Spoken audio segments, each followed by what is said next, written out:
ভাই আমি তো যাইলাম কি আপনারা কেন আগে আমার অনেক ভালো লাগছে তো আমার ঢাকা একটা ইন্টারভিউ আছে আমি যাই কি আমার লাগে দোয়া করবা ইনশাআল্লাহ তো যাই কি দোয়া করে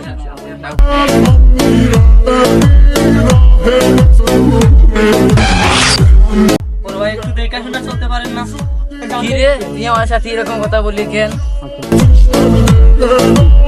এই তোর কোনো বড় ভাই থাকলে কল দে। 1 মিনিট দাঁড়া বড় ভাই একটা গেম জামলা ছিল যদি একটু আসতেন দাঁড়াও একটু আসতেছি।